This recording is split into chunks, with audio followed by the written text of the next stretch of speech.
Thank you so much, Mr. Speaker.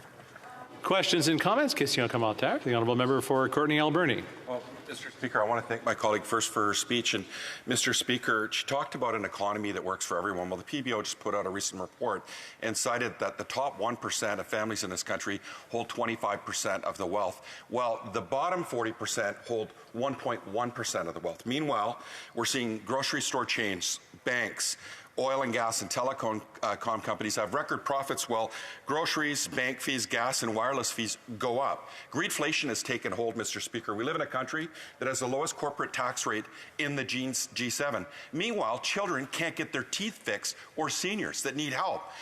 Through you, Mr. Speaker, I'll ask my colleague, when are they going to address the greedflation? We know the Conservatives, who are the gatekeepers for those big corporations, aren't going to address it.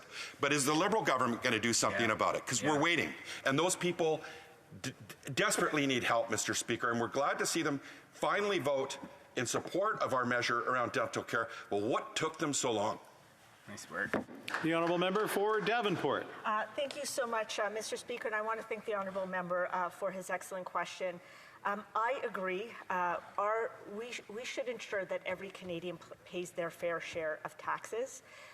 We have already announced that we are permanently raising the corporate income tax by 1.5% on Canada's largest, most profitable banks and insurance companies, and we've introduced a recovery dividend of 15% on the excess profits of these institutions during the COVID pandemic. We've also implemented, effective September 1st, a 10% luxury tax on private jets and luxury cars worth more than $100,000 and boats and yachts worth more than $250,000. And on the point of providing supports to Canadians, we've been doing so since we were elected in late 2015. We increased taxes on the top 1%, we reduced it on the middle class, we've increased the Canada Worker Benefit 3 times, we've introduced the Canada Child Benefit, we've introduced national child care, we have been there for Canadians, we'll continue to be there for Canadians moving forward. Thank you, Mr. Speaker.